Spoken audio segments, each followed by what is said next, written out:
వివాదాలుగా మారిపోయాయి ఆయనకి. అంటే ఈ ముఖ్యంగా రేట్స్ గురించి మాట్లాడితే ఇంతకు ముందు కూడా మనకి అంటే బిగ్గెస్ట్ సినిమాల గురించి మాట్లాడుకుంటే 'బాహుబలి' కానివ్వండి, 'కల్కి' కానివ్వండి, 'దేవర' కానివ్వండి, వీటికి కూడా ఒక 200, 300, 100, 200, 300 టికెట్ల రేట్లే పెంచారు.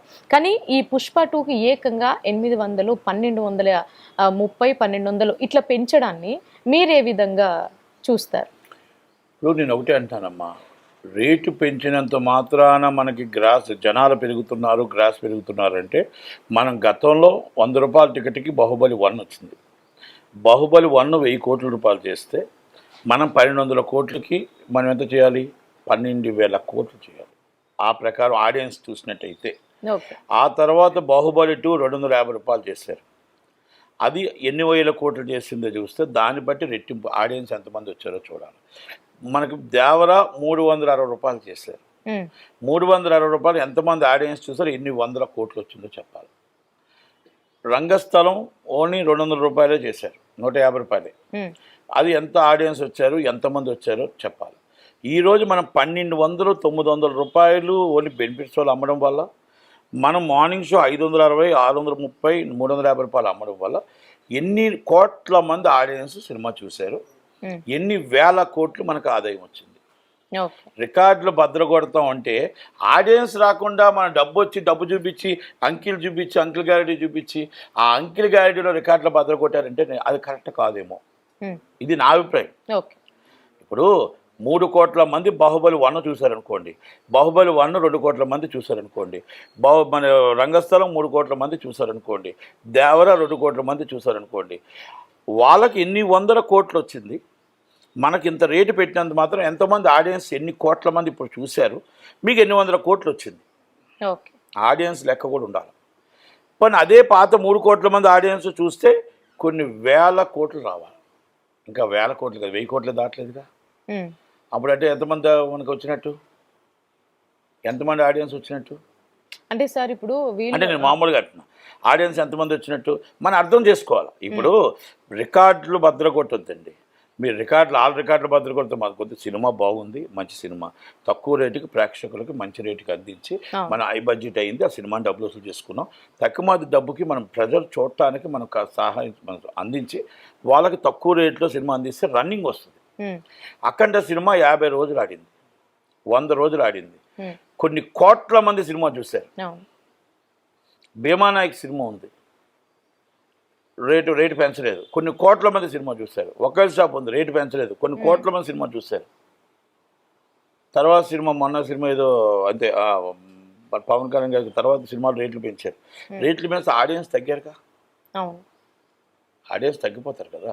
రేటు కాదు మనం అంటుంది ఏంటంటే, ఈరోజు మనం ఇవాళ మనకు ఒక ఇన్కమ్, మన 100 రూపాయలు చొప్పున ఎన్ని లక్షల మంది చూశారు, 500 రూపాయలు చొప్పున ఎన్ని వేల మంది చూశారు. అంటే ఇక్కడ ఆడియన్స్ డౌన్ఫాల్ అవుతున్నారు. ఆడియన్స్ ఎందుకు డౌన్ఫాల్ అవుతున్నారు? అభిమానులు ఆయనకి లేక కాదు, సినిమా బాగులేక కాదు. It's very good movie and very good acting and super movie.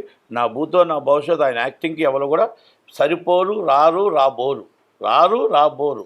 అలాంటి సినిమాని మనం ఎందుకు పోగొట్టుకుంటున్నాం? ఎందుకు చూడకుండా మనం ఓటీటీకి ఎందుకు అలవాటు చేయాలనుకుంటున్నాం? ఓటీటీకి ఎందుకు అలవాటు చేసి ఓటీటీలో చూడాలని పరిస్థితి ఎందుకు తీసుకొస్తున్నాం? మరి పిల్లలు, మరి అందరూ సినిమా చూడాలంటే అందుబాటులో టికెట్ రేట్ ఇవ్వాలి కదా. మరి ఎందుకు ఈ ఆడియన్స్ మీరు కనిపెట్టుకోలేకపోతున్నారు? ఆడియన్స్ ఇక్కడ ఇన్ని లక్షల కోట్ల మంది వచ్చారు, మనం లక్షలు కూడా దాటలేదని ఎందుకు ఆలోచించట్లేదు అనేది ఇది ఒకటి చూడు ప్రశ్న. నెంబర్ 1 మీరు అడిగిన ప్రశ్న. రెండోది, రేవతి గారి విషయంలో ప్రతి ఒక్కరూ బాధపడవలసిన విషయం ఇది. ఎందుకంటే ఆమె నేను రాత్రి ఏదో చూశాను, పాపం ఆ జనాల్లోంచి ఆ పిల్లలు ఇద్దరును ఆమెని నెట్టేశారు కదా. నెట్టేసి బయటకు వచ్చి ఆ టెన్షన్తో, నా హస్బెండ్ ఉండిపోయిన టెన్షన్తో ఫోన్ చేస్తుంటే రాత్రి నేను యూట్యూబ్లో చూశాను. అది చూసిన తర్వాత నాకు చాలా బాధ అనిపించింది. పాపం అరగంటలో ఆమె చనిపోద్దని తెలియక అంత చేపలో వచ్చింది బయటికి. టెన్షన్ ఉంది ఆమెకి. బయటకు వచ్చేసిన తర్వాత ఆ పక్కన నించొని కూడా చనిపోయిందంటే, అంటే మళ్ళా తొక్సలాట్లోకి వెళ్ళిపోయి చనిపోయిందంటే ఎంత దారుణం. ఇది ఎవరి నిర్లక్ష్యం? పోలీసుల నిర్లక్ష్యం, యాజమాన్యం నిర్లక్ష్యం. మీరు అల్లు అర్జున్ గారు రావడం కంట్రోల్ చేయలేకపోయాం అంటున్నారు, బాగుంది. అల్లు అర్జున్ గారు ముందే ఇంటిమేషన్ చేస్తుంటే కొన్ని లక్షల మంది జనం ఇన్ఫర్మేషన్ వస్తారు. ఇవ్వలేదు అంటున్నారు. కాదు ఇన్ఫర్మేషన్ ఇచ్చుంటే కొన్ని లక్షల మంది వస్తారు. ఆయన అభిమానులను పలకరించడానికి రాలేదు సినిమా, అభిమానులతో సినిమా చూడటానికి వచ్చాడు. అక్కడ 4 థియేటర్లు కలిపి 6,000 మంది ఆడియన్స్. అది ఎలాగ ఇన్ఫర్మేషన్ ఆయన వచ్చారని ఎలా తెలిసిందో ఇంకో 10,000 మంది వచ్చేసారు. ఈ 10,000 మంది 1,400 కెపాసిటీ, 1,400 కెపాసిటీకి లోనకి 3,000 మంది వెళ్ళిపోయారు. ఓకే, దాన్ని అక్కడ సెక్యూరిటీ ప్రాబ్లము, టికెట్ చింపకుండా అక్కడ మొత్తం టోటల్గా మొత్తం తొక్కుసలాట్లో ఇదంతా జరిగింది. వీళ్ళు టికెట్ తీసుకొని ఇది జరిగింది. ఇది ఒకటి, ఇది దీంట్లో అల్లు అర్జున్ గారు తప్పో లేకపోతే ఇంకొకరు తప్పో కాదు. ఇక పోలీసులు కూడా ఇంటెలిజెన్స్ రిపోర్ట్ కూడా వాళ్ళకి వచ్చి ఉండాలి. మరి ఇంటెలిజెన్స్ రిపోర్ట్ వచ్చిందా, మరి ఎందుకు పోలీసులు తక్కువ వచ్చారు ఏంటి అనేది ఒకటి. సార్ వాళ్ళ దగ్గర నుంచి వస్తున్న టాక్ ఏంటంటే మాకు అసలు ఇన్ఫర్మేషన్ ఇవ్వలేదు, ఒకవేళ ఇస్తే ఇంత క్రౌడ్ ఉంది కాబట్టి మేము వద్దనే వాళ్ళము అని వాళ్ళ దగ్గర. ఇన్ఫర్మేషన్ లేకుండా 25 మంది పోలీసులు ఎలాగొచ్చారు? ఇన్ఫర్మేషన్ అంటే వాళ్ళు ఒక వీడియో పెట్టారు కదా సార్. కాదు ఆయన చెప్తుంది, డీసీపీ గారు చెప్తుంది ఏంటంటే అల్లు అర్జున్ గారు వస్తున్నారని మాకు ఇన్ఫర్మేషన్ ఇవ్వలేదు అంటున్నారు. అల్లు అర్జున్ గారు వస్తున్నారని ఇన్ఫర్మేషన్ ఇస్తే కొన్ని లక్షల మంది జనాభా వస్తారు కాబట్టి, ఆయన పబ్లిక్ని పలకరించడానికి రాలేదు కాబట్టి, ఆయన సినిమా చూడటానికి వచ్చాడు కాబట్టి సైలెంట్గా సినిమా థియేటర్లోకి వెళ్దామనే ప్రయత్నం చేశాడు. అప్పటికే ఇక్కడ జనాలు అందరూ కూడా మొత్తం మూగిపోయి మొత్తం తొక్కుసలాట స్టార్ట్ అయిపోవడంతో దానివల్ల ఇబ్బంది అయిపోయింది. నెంబర్ 1.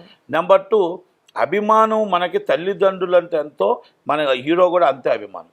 కనుక అభిమానులు కూడా మీరు ఆలోచించుకోవాల్సింది ఏంటంటే, మీకేమైనా జరిగితే మీ తల్లి, మీ తండ్రి, మీ పిల్లలు, మీ భార్య మనకున్నారు అని మాత్రం హీరోకి ఎంత గొప్ప, మన కుటుంబం కూడా మనం అంతే గొప్ప అనేది ఒక్కసారి ఆలోచించుకోవాలి. బెనిఫిట్ షోకి మీరు వెళ్ళొద్దని అని అనట్లేదు. మీరు బెనిఫిట్ షోకి అంత రేట్ ఇచ్చి మీరు దేవుని మరి మీ ఇంట్లో వాళ్ళకంటే ప్రాణం పెట్టి ఆ హీరోని సినిమా చూడటానికి వెళ్ళి ఈరోజు ఆ తల్లి ప్రాణం పోగొట్టుకుంటే ఆ పిల్లలిద్దరికీ ఆ తల్లిని ఎలా తెచ్చివ్వగలుగుతాం? డబ్బిస్తాం కాదు కదా. ఆ తల్లికి ఆ పిల్లలకు తల్లి తేగలమా? ఈరోజు ఆ కుటుంబం ఉన్న బాధ జీవితాంతం ఆ పిల్లలు, అల్లు అర్జున్ గారు సినిమా వల్ల మా అమ్మ చనిపోయింది, అల్లు అర్జున్ గారు వల్ల మా అమ్మ చనిపోయింది, జీవితాంతం వాళ్ళ మైండ్లో పడిపోతుందా? ఇది ఒక బాధాకర విషయమేనా? కనుక ఇలాంటివన్నీ కూడా చాలా ఉన్నాయి. ఈ అభిమానులు కూడా ఆలోచించాలా. మీకు జూనియర్ ఎన్టీఆర్ గారు ప్రతి ఒక్కరూ చెప్తారు, వెళ్తేప్పుడు చాలా జాగ్రత్తగా వెళ్ళండి, ఆవేశాలు వద్దు, మీరు జాగ్రత్తగా వెళ్ళండి, మా ఫ్యామిలీ ఎంతో మీ ఫ్యామిలీ ఎంతో అని చెప్తూనే ఉంటారు. కానీ అయినా కూడా వీళ్ళు మొత్తం టోటల్గా ఇప్పుడు ఫ్యాన్స్ అల్లు అర్జున్ గారు, పవన్ కళ్యాణ్ గారు, మెగాస్టార్ చిరంజీవి గారు ఎప్పుడు కుటుంబం ఒకటే.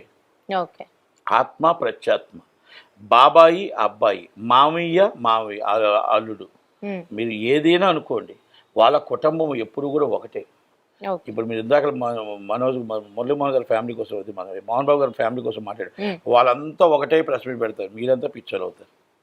అలాగే మొత్తం టోటల్గా నేనేమంటున్నాను, వాళ్ళ ఫ్యామిలీ ఎప్పుడు కూడా ఒకటే అవుతుంది. ఒకటే అయినప్పుడు మీరెందుకు కొట్టుకుంటున్నారు ఫ్యాన్స్? మీరెందుకు ఒకటే రచ్చ చేసుకొని పోలీస్ స్టేషన్ దాకా వెళ్ళి రేపు మీ మీద ఎఫ్ఐఆర్ అయితే, రేపు మీ అబ్బాయి స్కూల్కి వెళ్తే పలానా వాళ్ళ తండ్రి ఎఫ్ఐఆర్లో ఉన్నాడంట, అలా గొడవ అయిందంట అంటే మీ బిడ్డడికి అవమానం ఉంటుందో లేదో మీరు ఆలోచించుకోకుండా హీరోకి ఎక్కడో అవమానం జరుగుతుంది అనుకుంటున్నారే తప్ప మీ కొడుక్కి మీ భార్యకి అవమానం జరుగుతుంది ఎందుకు అనుకోవట్లేదు మీరు? ఇది మీరు ఒక్కసారి ఆలోచించండి, మీ జీవితం మీ లైఫ్ ఆలోచించండి. హీరో చాలా గొప్పవాడే, కానీ వాళ్ళందరూ కలిసే ఉన్నారు కదా. మీరు కొట్టుకోవడం వల్ల, మీరందరూ చేయడం వల్ల ఆ హీరోకి మీకు లాభం చేకూర్చలేదు, మీ ఫ్యామిలీకి ఇబ్బంది వస్తుందా లేదా? ఒక్కసారి మీరు ఆ గొడవలు మీరు ట్విట్టర్లో వార్ చేసి మీరు రోడ్డు మీద కొట్టుకోవడానికి వచ్చినప్పుడు ఒక్కసారి మీ పిల్లల్ని ఆలోచించండి, మీ భార్యను ఆలోచించండి, మీ తల్లిదండ్రులు ఆలోచించండి. అంటే ఇవన్నీ మేము అనుభవాలు మాకు తెలుసు. మేము కృష్ణా ఫ్యాన్స్ ప్రెసిడెంట్గా చేసేటప్పుడు, కృష్ణా ఫ్యాన్స్ అసోసియేషన్ చేసేటప్పుడు ఇంతకన్నా ఆవేశాలు ఉండేవి. 8 గంటలకే షో స్టార్ట్ అయ్యేది. 8 గంటల బెనిఫిట్స్ ఫ్యాన్స్ ఫ్రీగా ఇచ్చేవారు. ఇప్పుడు డబ్బులు దండుకుంటున్నారు. అప్పుడు డబ్బులు దండుకోలేదు, free show 8 o'clock and fans free show. ప్రతి దగ్గర కూడా బాలయ్య బాబు కానీ లేకపోతే మన కృష్ణ గారు కానీ ఎవరైనా ఫ్రీ షో ఉండేది. ఆ డబ్బులు మేము డెకరేషన్కి కానీ ఇంకో దానికి కానీ ఇంకో అలంకారంకి కానీ ఇది 50 రోజులు ఫుల్ బోర్డులకు కానీ ఈ డబ్బును ఉపయోగించేవారు రిజిస్టర్డ్ అసోసియేషన్స్.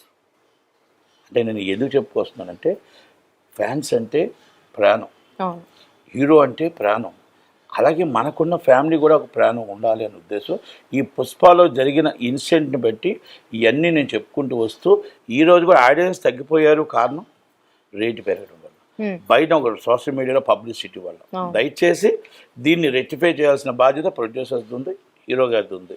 అలాగే ఫ్యాన్స్కి కూడా నేను అందరికీ చెప్తున్నాను, అందరికీ చెప్పాను, హీరో గారు కూడా చెప్పాలి, నేను అందరికీ చెప్పాను, మీరు మితిమీరిన ప్రేమతో మీరు మీ ప్రాణాలు పోగొట్టుకోకండి, మీరు రేపు ఉదయం బాధపడకండి. దయచేసి వాళ్ళంతా కుటుంబం అంతా ఒకటే, ఎప్పుడు కూడా అందరూ ఒకటే ఉంటారు, హీరోలంతా ఒకటే ఉంటారు. మహేష్ బాబు గారు చెప్పారు, మేమందరం ఒకలాగా ఉంటాం, మీరు ఫ్రెండ్లీ కాంటెస్ట్ చేయండి, ఫ్రెండ్లీగా పోటీతత్వం తీసుకురండి. కనుక అలా తీసుకురమ్మనే చెప్పాము. కానీ దయచేసి పుష్ప అనేది సినిమా మంచి cinema, cinema super duper hit cinema. హీరోగా ఆయన యాక్టింగ్ చాలా చాలా బాగా చేశాడు, దాంట్లో అందరు యాక్టింగ్ బాగా చేశారు. రేష్మి మందన్ బాగా యాక్ట్ చేసింది, అందరూ బాగా యాక్ట్ చేశారు. దాంట్లో సినిమాని నడిపించింది వాళ్ళు. కథ స్క్రీన్ ప్లే చాలా బాగా చేశాడు. స్టోరీ ఉందా లేదా చూడు, స్క్రీన్ ప్లే నడిచింది, హీరో నడిపించేశాడు. సినిమా 3 గంటల 20 నిమిషాలు సినిమా నడిచేసింది. ఓకేనా? పుష్ప 3 తీయొచ్చా తీయకూడదా అంటే తీయొచ్చు సినిమా, కానీ తీస్తే మళ్ళీ 3 సంవత్సరాలు అయిన తర్వాత మళ్ళీ అల్లు అర్జున్ గారిని సగమ జనాలు మర్చిపోతారేమో. సగమ సినిమాలు చేసిన తర్వాత మధ్యలో గ్యాప్ ఇచ్చి పుష్ప 3 కూడా తీయొచ్చు. ఎందుకంటే గంధప చెక్కల కోసం, స్మగ్లింగ్ కోసం సినిమా తీసిన సినిమా, ప్రతి సినిమా సూపర్ హిట్టే. మీరు ఏ సినిమా అయినా చూసుకోండి, చరిత్ర చూసుకోండి. కనుక వీరప్పన్ సినిమాలు తీసినా, ఏ సినిమాలు తీసినా గంధప చెక్కల కోసం సూపర్ డూపర్ హిట్టే. కనుక అల్లు అర్జున్ గారు ఇంటర్నేషనల్ స్టార్, అంటే నేషనల్ స్టార్ కాదు, ఇంటర్నేషనల్ స్టార్, కలెక్షన్స్ కింగ్. అంటే కలెక్షన్ కింగ్ అంటే కలెక్షన్లో ఇంటర్నేషనల్లో టాపిస్ట్ కలెక్షన్స్ ఎవరైనా ఫస్ట్ డే కలెక్షన్ ఉందంటే అది అల్లు అర్జున్ గారే. మళ్ళీ ఆ రికార్డుని బదలగొట్టడానికి మళ్ళీ 2,000 రూపాయలు పెట్టాలి టికెట్, అంతే తప్ప ఎవరైనా ఆ 2,000 రూపాయలు పెట్టాలనుకుంటే ఉన్నది కాస్త పోతుంది తప్ప ఏముండదు. కాకపోతే ఈ రికార్డ్స్ ముందు అనుకున్నాం, సినిమాకి అంత హైప్ వచ్చింది. 15,000 స్క్రీన్లు దాదాపు వేశారు.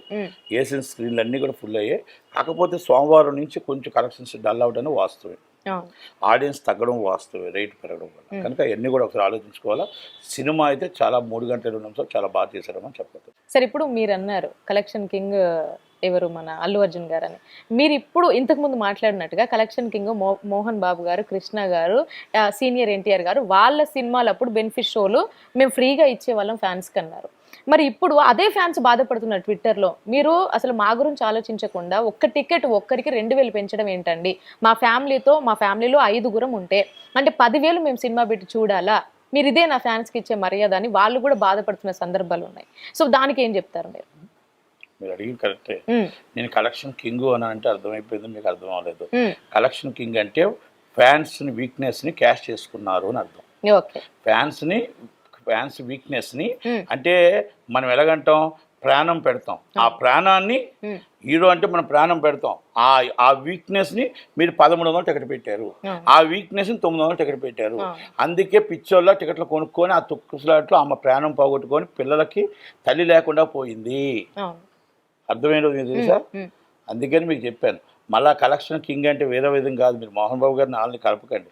అది మోహన్ బాబు గారి ఒరిజినల్ కలెక్షన్ కింగ్. మరి టోటల్గా కృష్ణ గారు దానకర్త. ఆ రోజుల్లో ఉన్న హీరోలు అందరూ, చిరంజీవి గారు కానీ అందరూ బెనిఫిట్స్ అనేది ఫ్రీ బెనిఫిట్స్ ఫ్యాన్స్కి ఇచ్చేవారు. అది ఇప్పుడు ఆ ఫ్యాన్స్కి ఇవ్వడం కాదు, అది కూడా దండిసుకుంటున్నారు డబ్బులు. మీకు మొత్తం బెనిఫిట్స్తో డబ్బులు ఎంత వచ్చాయి? కొన్ని కోట్ల రూపాయలు వచ్చాయి. మరి ఈరోజు ఎంత టికెట్ రేట్లు వస్తుంటే ఈరోజు టికెట్లో ఫ్యాన్స్కి ఏముంది? ఫ్యాన్స్ పరిస్థితి ఏం లేదు. ఇవన్నీ ఇప్పుడు అంటే నేను అన్నీ మీకు ముందు చెప్పలేను, కానీ చాలా ఉన్నాయి. కనుక దయచేసి ఇక్కడతో ఇది వదిలేద్దాం. పుష్ప 2 సినిమాకి రేట్లు పెరగడం అనేది ఎక్కువ, ఫ్యాన్స్ అనేది మొత్తం టోటల్గా జోబీలు ఖాళీ అయ్యాయని వాస్తవం. కనుక అది ఎంత కలెక్షన్స్ వచ్చినా అది ఒక్కసారి మనం ఫ్యాన్స్ కూడా మన ఫ్యామిలీ మెంబర్స్ అని ఆలోచించి, ఇది సినిమా రిలీజ్ ముందు చెప్పాను, ఇప్పుడు చెప్తున్నాను, పునరాలోచించాలని చెప్పాను. ప్రతి హీరో కూడా ఫ్యాన్స్ను ఉద్దేశించి పునరాలోచించుకోలేదు తప్ప ఇష్టం వచ్చినట్టు వాళ్ళ వీక్నెస్ని మనం క్యాష్ చేసుకోకూడదు అనేది అందరికీ నా విన్నపం, హీరోలందరికీ నా request. Okay, thank you so much sir.